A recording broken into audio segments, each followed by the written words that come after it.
Hello everyone, welcome to DNS. दोस्तों, आज की इस वीडियो लेक्चर के थ्रू आज हम बीएससी मैथ ग्रुप जो कि महात्मा गांधी काशी विद्यापीठ का है, ये हमारे पास क्वेश्चन पेपर दोस्तों यहाँ की हालांकि सेट नंबर बी है, लेकिन हम सेट नंबर बी के आंसर की जो है आंसर शीट को करने का प्रयास करेंगे। दोस्तों मैं बता दूं कि सेट वाइज कोई मतलब नहीं होता है, क्वेश्चन सेम होते हैं, तो आप अपना जो है बुकलेट ओपन करके आप आंसर जो है अपना मैच करा सकते हो आप, ठीक है। तो दोस्तों आइए हम वन बाय वन करके सारे क्वेश्चन को सॉल्व करते हैं। जैसा कि दोस्तों क्वेश्चन नंबर फर्स्ट है, जैसा कि आपके सामने ओपन हो चुका है, ये कह रहा है कि कठिन काव्य का प्रेत किस कवि को कहा गया है। यानी कि दोस्तों क्वेश्चन नंबर फर्स्ट का करेक्ट आंसर होगा आपका केशव, ठीक है, यानी कि केशव को कहा गया। अब क्वेश्चन नंबर दोस्तों जो आपका सेकंड है, यानी कि सरोज स्मृति, यानी कि सरोज स्मृति नामक रचना किस कवि की है। यानी कि दोस्तों जो आपका सेकंड है इसका करेक्ट आंसर होगा, यानी कि दूसरा का करेक्ट आंसर होगा आपका सी, यानी कि निराला, यानी कि Suryakant Tripathi Nirala. Question number third है कि हिंदी दिवस कब मनाया जाता है। दोस्तों ये बहुत ही सिंपल से क्वेश्चन है, इसका जो आपका ये होगा 14 सितंबर, ठीक है। क्वेश्चन नंबर 4 है कि भारत भारती के रचयिता का नाम क्या है। यानी कि 4 का करेक्ट आंसर होगा बी, ठीक है, यानी कि मैथिली शरण गुप्त है। कुछ यानी कि पुष्प की अभिलाषा नामक कविता का रचयिता कौन। दोस्तों इसका करेक्ट आंसर होगा क्वेश्चन नंबर 5 का होगा आपका डी, यानी कि Makhanlal Chaturvedi. Okay, question number 6 की तरफ मूव करते हैं। जो क्वेश्चन नंबर 6 है डिटेल प्लान ऑफ जर्नी, दोस्तों इसका करेक्ट आंसर होगा सी वाला ऑप्शन होगा, ठीक है, सी देख लेना आप लोग। अब क्वेश्चन नंबर 7 है a study of human race, यानी कि क्वेश्चन नंबर 7 का करेक्ट आंसर होगा आपका 7 का, इसका होगा आपका ए वाला, ठीक है, यानी कि एंथ्रोपोलॉजी। क्वेश्चन नंबर आपका जो 8 है कि मर्डर ऑफ अ ब्रदर, ठीक है, 8 वाला जो है इसका करेक्ट आंसर होगा ए, ठीक है। क्वेश्चन नंबर 9 है, क्वेश्चन नंबर 9 है कि everyone is the in this word is accountable to good, यानी कि हिज एक्शन यहाँ पे दोस्तों आपको भरना है, यानी कि फिल करना है। क्वेश्चन नंबर 9 का होगा बी, यानी कि आपका 4 FR भरना है यहाँ पे, ठीक है। क्वेश्चन नंबर 10 है person who is greatly respected because of wisdom, यानी क्वेश्चन नंबर 10 का आपका करेक्ट आंसर होगा सी, ठीक है। क्वेश्चन नंबर अब हम नेक्स्ट की तरफ मूव करते हैं। क्वेश्चन नंबर दोस्तों जो आपका 11वां है, यानी कि क्वेश्चन नंबर 11 है, ये तो रीजनिंग का क्वेश्चन है, जैसे कि आप समझ सकते हो दोस्तों। इसका मैं आपको आंसर बता दूं कि क्वेश्चन नंबर 11 का होगा आपका डी, यानी कि रेडियो। क्वेश्चन नंबर जो 12 है कह रहा है कि ए भाई का, यानी दोस्तों ये भी रीजनिंग का क्वेश्चन जैसे कि आप समझ सकते हो। तो इसका करेक्ट आंसर मैं आपको बता दूँ, क्वेश्चन नंबर 12 का होगा डी, इसका भी डी होगा, यानी कि एफ होगा, ठीक है। क्वेश्चन नंबर नेक्स्ट है 13 है। क्वेश्चन नंबर दोस्तों 13 भी रीजनिंग का क्वेश्चन है, जैसा कि आप देख सकते हो। तो इसका मैं आपका आंसर बता दूं, क्वेश्चन नंबर 13 का करेक्ट आंसर होगा, क्वेश्चन नंबर जो आपका 13 है इसका मैं आपको करेक्ट आंसर बता दूं, इसका सी होगा ऑप्शन, यानी कि 1 और 2 में से कोई भी निष्कर्ष नहीं निकलता, इसका आंसर ये होगा। अब क्वेश्चन नंबर दोस्तों जो 14 है, संगीत यंत्र सितार का आविष्कार किया गया था, यानी कि दोस्तों जो क्वेश्चन नंबर आपका 14 है इसका ए होगा, यानी कि अमीर खुसरो ने।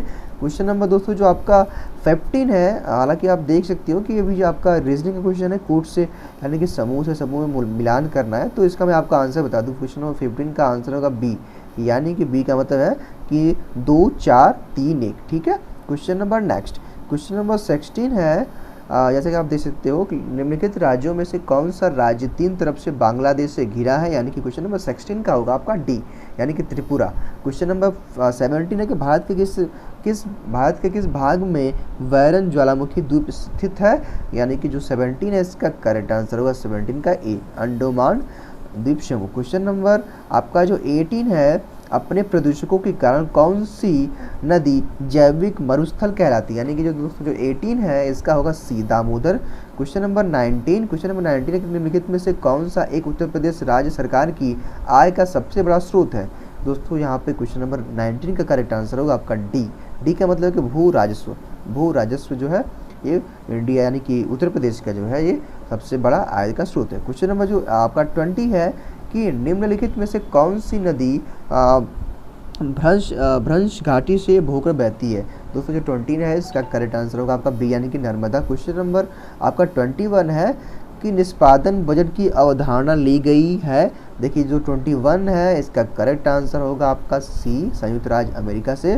क्वेश्चन नंबर दोस्तों जो आपका 22 है कि निजी क्षेत्र में देश का पहला निर्यात प्रोसेसिंग क्षेत्र ईपीजेड निम्न स्थानों में से किस एक में स्थापित किया गया था, यानी कि 22 का करेक्ट आंसर होगा डी, डी का मतलब कि सूरत, ठीक है। क्वेश्चन नंबर आपका जो 23 है कि किस भारतीय अमेरिकन महाकाशचारी की अंतरिक्ष यान में मृत्यु हुई है। देखिए 23 का करेक्ट आंसर होगा बी, यानी कि कल्पना चावला। क्वेश्चन नंबर 24 है कि भारत रत्न प्राप्त करने वाली पहली महिला, यानी कि 24 का करेक्ट आंसर होगा डी, यानी कि MS सुब्बलक्ष्मी। क्वेश्चन नंबर 25 है कि भारत के निम्न राज्यों में से किस एक में जनजातीय जनसंख्या का कुल जनसंख्या प्रतिशत सर्वाधिक है, यानी कि 25 का करेक्ट आंसर होगा आपका ए, यानी कि नागालैंड की। क्वेश्चन नंबर आपका 26 है कि असली यंत्र जो कंप्यूटर में इस्तेमाल होता है कहलाता है, यानी कि दोस्तों जो 26 है इसका करेक्ट आंसर होगा बी, यानी कि हार्डवेयर। क्वेश्चन नंबर आपका जो 27 है कि मॉडेम का आशय, यानी कि मॉडेम का आशय क्या है, 27 का करेक्ट आंसर होगा बी, यानी कि modulus D, modulate. Question number आपका जो 28 है कंप्यूटर को पुनः चालू करने को कहा, यानी को कहते हैं, यानी कि 28 का करेक्ट आंसर होगा आपका सी, यानी कि बूट। क्वेश्चन नंबर 29 है कि एक महिला ने अपने साथ आने वाली लक्ष्मी का परिचय दिया है, वो मेरे पति के पुत्र की माँ की बेटी है, उस लक्ष्मी का उस महिला के साथ क्या संबंध। दोस्तों ये भी तो समझ सकते हो, आपके रीजनिंग का क्वेश्चन है, लेकिन मैं आपका इसका जो है आंसर बता दूँ, इसका होगा ए, यानी कि बेटी होगा, ठीक है। यानी कि 29 का जो है आपका करेक्ट आंसर होगा, क्वेश्चन नंबर 29 का होगा बेटी, यानी कि ए वाला, ठीक है। अब क्वेश्चन नंबर दोस्तों जो आपका 30 है उसकी तरफ मूव करते हैं हम लोग। क्वेश्चन नंबर जो 30 है कि चलती रेल से उतरते ही आदमी पीछे की ओर गिरेगा, यानी कि जो 30 है इसका करेक्ट आंसर होगा बी, ठीक है, बी होगा, 30 का बी हमेशा। क्वेश्चन नंबर 31 है कि दोपहर में पूर्व दिशा की ओर जाते वक्त सूर्य आपके बाएं तरफ दिखेगा, यानी कि 31 का होगा आपका ए, कभी नहीं। क्वेश्चन नंबर 32 है कि निम्नलिखित में से यूनिफील्ड का विपरीत शब्द छाटिए, यानी कि 32 का होगा आपका। दोस्तों यहाँ पे देखिए 32 में थोड़ा सा कन्फ्यूज़न इसलिए है कि देखिए यहाँ पे अनफिल्ड का मतलब होता है खाली होना, ठीक है, और वेकेंट का एम्प्टी का मतलब और स्पेस का मतलब भी खाली होना होता है, ठीक है। लेकिन दोस्तों यहाँ पे हम सी ऑप्शन को मान सकते हैं, लेकिन यहाँ पे भी थोड़ा सा यहाँ पे ये है कि ऑक्यूपाइड का मतलब भी थोड़ा सा होता है किसी स्थान को भरना ही होता है, ठीक है। तो आप इसका तो आंसर मान सकते हो सी ही, लेकिन कन्फर्म नहीं है, ठीक है। तो आप अपने हिसाब से देख लेना, हो सकता है कि जब ऑफिशियली आंसर किया है तो वहाँ पे अगर सी अगर नहीं दे देता दोस्तों तो वहाँ पे आपको एक नंबर मिल जाता है। अगर ऑफिशियली आंसर की में भी मान लीजिए अगर चारों ऑप्शन गलत है, यानी कि चारों ऑप्शन अगर नहीं दिया है, यानी कि अगर ये जो अनफिल्ड है अगर इसका यानी कि इसका जो अपोजिट वर्ड अगर इन चारों में से नहीं दिया है, ठीक है, तो आपको एक नंबर वहाँ पर मिल जाएगा, ठीक है। लेकिन दोस्तों यहाँ पर जो मुझे लग रहा है कि इसका जो है सी वाला होगा, ठीक है, आप अपने हिसाब से देख लेना। अब क्वेश्चन नंबर जो 33 है कि उस संवेग को छाटिए जो कि समूह से मेल नहीं खाता, यानी कि 33 का मैं बता दूं आपका आंसर इसका सी होगा, यानी कि क्रोध होगा, ठीक है। क्वेश्चन नंबर 34 कि यदि राम का पिता मोहन का बेटा है तो राम मोहन का क्या लगता है, यानी कि 34 भी आपका रीजनिंग क्वेश्चन है, इसका 34 का होगा डी, यानी कि पोता। Okay, question number next. Question number दोस्तों जो आपका 35 है, ये भी आप देख सकते हो, ये भी जो क्वेश्चन है ये आपका रीजनिंग का क्वेश्चन है। इसका 35 का मैं आपको आंसर बता दूँ, इसका होगा सी वाला, यानी कि दुर्घटनाग्रस्त को प्राथमिक चिकित्सक देना, ठीक है। क्वेश्चन नंबर 35 है दिए गए विकल्पों में से लुप्त संख्या ज्ञात कीजिए, यानी कि दोस्तों जो 35 है, सॉरी दोस्तों जो 36 है, आप भी समझ सकते हो क्वेश्चन रीजनिंग का ही है, यानी कि इसका होगा बी, यानी कि 120 आएगा, ठीक है। क्वेश्चन नंबर जो आपका 37 है कि जब भी रीजनिंग क्वेश्चन है 57 जो है 5, 9, 13, 17 या 25, तो दोस्तों मैं जो 37 का मैं आपको आंसर बता दूं, 37 का आपका आंसर होगा सी, यानी कि 21 होगा, ठीक है। क्वेश्चन नंबर जो 38 है कि उत्तर विकल्पों में से 4 संख्या समुच्चय दिए गए, इनमें से मतलब ये भी दोस्तों रीजनिंग का क्वेश्चन है, यानी कि 38 का मैं आपको आंसर बता दूँ, इसका होगा बी वाला, ठीक है। Question number next.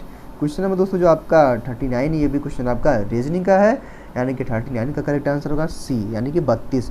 Question number दोस्तों 14 भी आपका रीजनिंग का क्वेश्चन है, 14 का मैं करेक्ट आंसर आपको बता दूँ, इसका होगा सी, यानी कि 180 होगा। क्वेश्चन नंबर दोस्तों जो 41 है ये भी आपका रीजनिंग का क्वेश्चन है, इसका करेक्ट आंसर मैं आपको बता दूँ, यानी कि 41 का होगा आपका डी, यानी कि 3 होगा। अब दोस्तों जो क्वेश्चन नंबर 42 है कि 1000 से कम कितनी संख्याएँ ऐसी हैं जो 10 और 13 दोनों के गुणज, यानी कि दोस्तों जो 42 है इसका करेक्ट आंसर होगा 42 का डी, ठीक है। अब हम बात करते हैं 43 क्वेश्चन की। देखिए जो दोस्तों जो 43 है ये भी क्वेश्चन रीजनिंग का ही है। कह रहा है 43 किसी संख्या को 68 से भाग देने पर भागफल है 269 और शेषफल 0 आता है। यदि इसी संख्या को 67 से भाग दे तो शेषफल, ये भी दोस्तों रीजनिंग क्वेश्चन है। इसका करेक्ट आंसर होगा आपका बी यानी कि ए, ठीक है, यानी कि 1 होगा। क्वेश्चन नंबर दोस्तों जो आपका 44 है ये आप व्यू यानी कि ये जो है मैथमेटिक्स क्वेश्चन है, 12th का मैथमेटिक्स क्वेश्चन है, ये आपका 44 का होगा आपका सी, ठीक है। क्वेश्चन नंबर 45 का जो है इसका मैं करेक्ट आंसर बता दूँ इसका आपका होगा बी वाला, ठीक है, यानी कि 45 का होगा बी। क्वेश्चन नंबर 46 दोस्तों जो क्वेश्चन नंबर है, यानी कि यदि जो दिया है आपका सदिश अदिश राशि वाला, देखिए इसका 46 का मैं बताऊँ आंसर इसका सी होगा, यानी कि 46 का होगा सी। क्वेश्चन नंबर 47 है कि ये आपका कैप ए है और कैप बी जो दो एक जो है एक सदिश है, यानी कि सदिश वाला है। 45 यानी कि दोस्तों जो 47 है 47 का डी ऑप्शन से होगा, ठीक है, 47 का डी।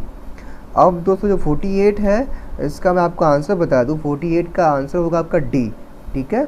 49 जो है ये भी अवकलन समीकरण से है, इसका मैं आपको आंसर बता दूं 49 का करेक्ट आंसर होगा डी, ठीक है, यानी कि y equal to under root sine 2x। Okay, question number दोस्तों जो आपका 50 है सदिश यानी कि 2i कैप, ये जो भी है क्वेश्चन नंबर 50 जो है सदिश वाला है, मैं आपको इसका आंसर बता दूं, इसका आंसर होगा सी, ठीक है।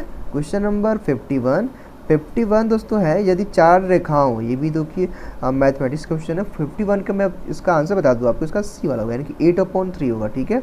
अब दोस्तों जो 52 है, एक समांतर श्रेणी के केवल 101 पद हैं, यदि यशवन इस श्रेणी के 101 पदों का योग, दोस्तों ये भी आपका जो क्वेश्चन है 12 क्वेश्चन है, इसका मैं आपको आंसर बता दूं, इसका होगा आपका ए, ठीक है। क्वेश्चन नंबर आपका जो 53 है, ये देखिए दोस्तों जो 53 है इसका मैं आपको आंसर बता दूं, इसका होगा डी, ठीक है, यानी कि डी वाला ऑप्शन होगा।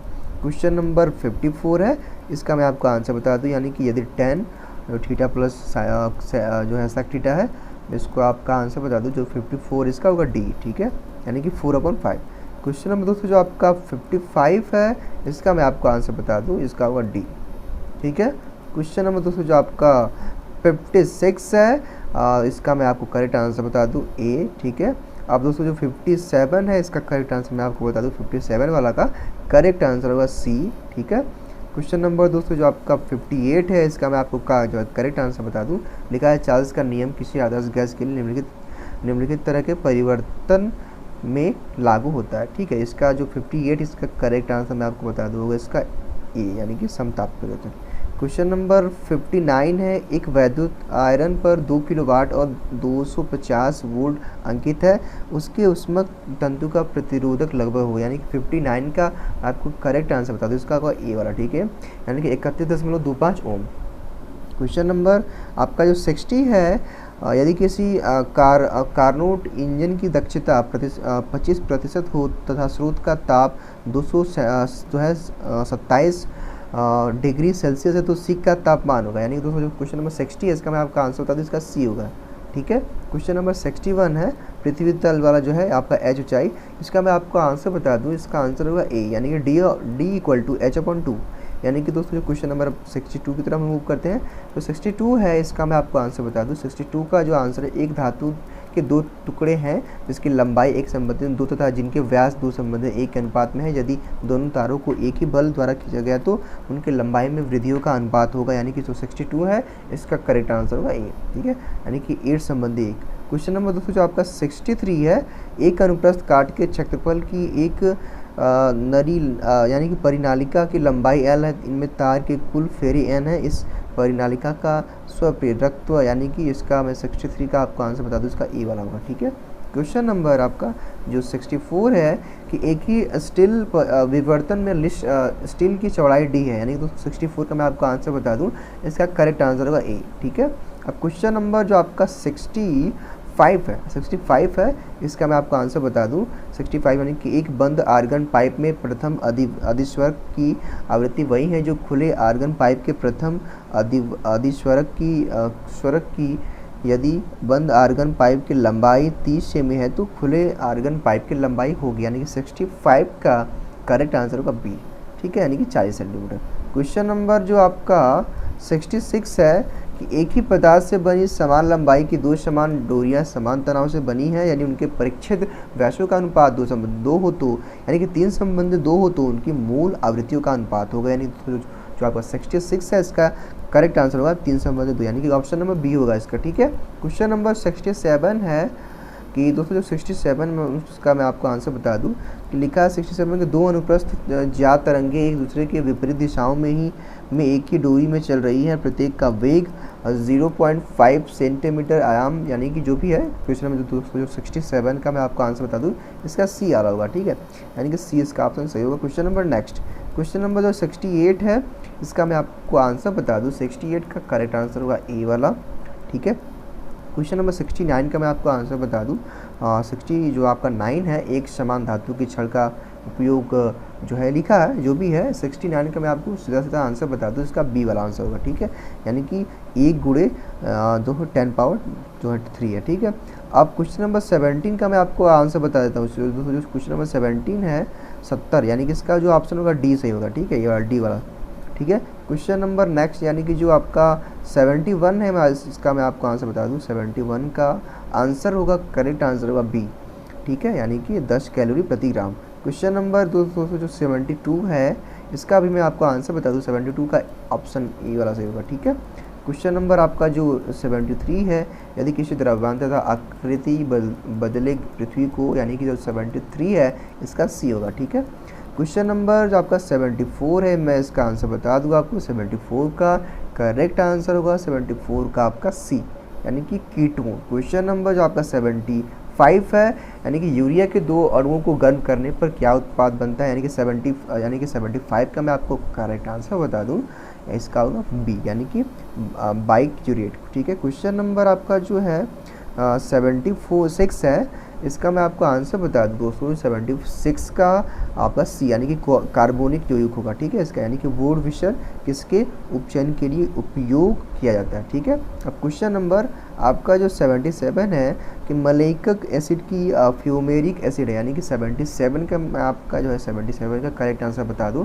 इसका सी होगा, यानी कि ज्यामिति समावयक। ठीक है, क्वेश्चन नंबर 78 है फॉर्मल्डिहाइड और अमोनिया की अभिक्रिया देता है, यानी कि 78 का करेक्ट आंसर है आपका बी, यानी कि हेक्सामेथिलीन नाइट्रोअमीन नाइट्रेटा अमीन। ठीक है, क्वेश्चन नंबर आपका जो आपका 79 है इसका मैं करेक्ट आंसर बता दूंगा आपको, इसका डी होगा, यानी कि एसीटोन इसका होगा, 79 का एसीटोन, डी ऑप्शन से होगा। अब 70 यानी कि 80 है, यानी कि पैरासीटामॉल है, ये तो बहुत ही जनरल क्वेश्चन दोस्तों, इसका करेक्ट आंसर होगा, यानी कि ज्वार से, यानी कि ज्वार नाशक है पैरासीटामॉल आपका। ठीक है, अब क्वेश्चन नंबर 88 है, इसका मैं आपको सीधा सीधा करेक्ट आंसर बता दूँ, 81 है दोस्तों, 81 सॉरी। क्वेश्चन नंबर दोस्तों जो आपका 81 है इसका करेक्ट आंसर बी होगा, यानी कि CH3CH2। ओके, क्वेश्चन नंबर 82 है कि निम्नलिखित पदार्थों में से कौन सा कार्बोहाइड्रेट की श्रेणी में नहीं आता, यानी कि 82 का करेक्ट आंसर होगा आपका सी।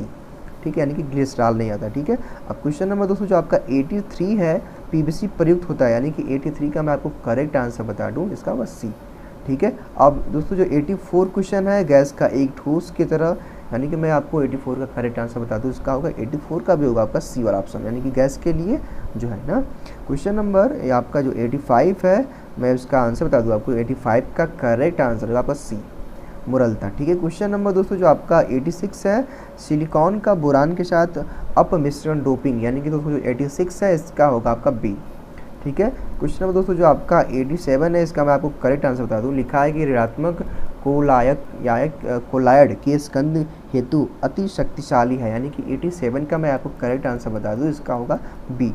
ठीक है, क्वेश्चन नंबर आपका 88 अब आता है, जो कि लिखा है अम्लीय KMNO4 द्वारा अज्वैलिक अम्ल, यानी कि जो 88 है इसका करेक्ट आंसर होगा ए वाला, यानी कि वर्धक का। ठीक है, क्वेश्चन नंबर दोस्तों जो आपका नेक्स्ट है, यानी कि 89 है कि शुद्ध पदार्थों से रंग को दूर करने हेतु सक्रिय चारकोल प्रयुक्त होता है, इसका कार्य है, यानी कि 89 का करेक्ट आंसर होगा आपका डी। दोस्तों ये आंसर की है, इसलिए हम इसको जल्दी जल्दी कराने का प्रयास कर रहे हैं, ताकि आप जो अपना आंसर अच्छे तरीके से मैच करा लो और बहुत ज़्यादा जो वीडियो बोरिंग आपको न लगे। क्वेश्चन नंबर दोस्तों जो 19 है कह रहा है कि ऊष्मा छेवी जो है अभिक्रिया, यानी कि 90 का मैं आपको आंसर बता दूं, इसका ए ऑप्शन होगा, यानी कि 280 होगा। क्वेश्चन नंबर दोस्तों जो आपको 91 है कह रहा है कि KCI NaCl तथा KNO3 की मोलर चालकताएं, यानी कि 91 का मैं आपको आंसर बता दूं, इसका 87 यानी कि ए वाला होगा। ठीक है। क्वेश्चन नंबर दोस्तों आपका जो 92 है, कह रहा है कि 50 मिली क्लोरोफॉर्म तथा 30 मिली एसीटोन मिलाकर एक अनादर्शक विलयन बनाया गया मिश्रित विलयन का आयतन होगा, यानी कि दोस्तों मैं आपको 92 का करेक्ट आंसर बता दूं, ये होगा ग्रेटर देन 80 ml यानी कि मिली। ठीक है। अब क्वेश्चन नंबर 93 है, निम्न में से कौन सा अणु संख्या गुणधर्म नहीं है, यानी कि 93 का मैं बता दूं आंसर होगा प्रकाशीय सक्रियता, यानी कि डी वाला होगा। ठीक है। अब क्वेश्चन नंबर आपका 94 है कि CaF2 की, यानी कि दोस्तों 94 का मैं आपको आंसर बता दूं, 94 का करेक्ट आंसर होगा बी, यानी कि 3.2 इंटू 10 पावर 20 यानी कि 11, यानी कि जो आपका ऑप्शन नंबर बी वाला इसमें सही होगा। ठीक है। अब 95 की तरफ मूव करते हैं हम। लिखा है पीएच मान 3 तथा 2 के बफर विलयनों का समान आयतन मिलाने पर परिणामी विलयन का पीएच मान होगा, यानी दोस्तों जो आपका 95 है इसका मैं आपको करेक्ट आंसर बता दूं, डी होगा। ठीक है। यानी कि 3.3। क्वेश्चन नंबर आपका जो 96 है, यानी कह रहा है कि निम्न में से कौन सा सबसे दुर्बल अम्ल है, यानी कि 96 का मैं आपको करेक्ट आंसर बता दूं, इसका ए यानी कि एचएस यानी कि एचएफ होगा। ठीक है। यानी कि ऑप्शन नंबर ए होगा 96 का एचएफ। क्वेश्चन नंबर 97 है दोस्तों, ये जो क्वेश्चन है नियर अबाउट जो है, ये भी जो है लगता है कि आपका रीजनिंग का क्वेश्चन है। ठीक है। तो इसका मैं 97 का आपको आंसर बता दूं, इसका डी होगा, यानी कि 1 की में। ठीक है। क्वेश्चन नंबर नेक्स्ट, यहाँ पे 1 की में इसका होगा। ठीक है। क्वेश्चन नंबर आपका जो 98 है, इसका मैं आपको आंसर बता दूं, कह रहा है यदि किसी कूट भाषा में पेरेंट को, जो भी दोस्तों ये भी तो आपका रीजनिंग क्वेश्चन है, इसका आंसर मैं आपको बता दूं 98 का होगा बी वाला। ठीक है। चलिए क्वेश्चन नंबर 99 है, मैं इसका आंसर आपको बता दूँ, ये भी आपका रीडिंग क्वेश्चन दोस्तों, इसका वो होगा यानी कि चौकसी करना होगा। ठीक है। यानी कि सुरक्षा का हो गया आपका निरापद, और अच्छा का हो गया आपका चौकसी। ठीक है। यानी कि 99 का जो है करेक्ट आंसर होगा ए वाला। अब दोस्तों जो क्वेश्चन नंबर आपका लास्ट है, यानी कि 100 है, चिकित्सक का उपचार हो गया और न्यायाधीश का होगा निर्णय, जैसे कि बहुत सिंपल से क्वेश्चन आप समझ भी सकते हो। ठीक है।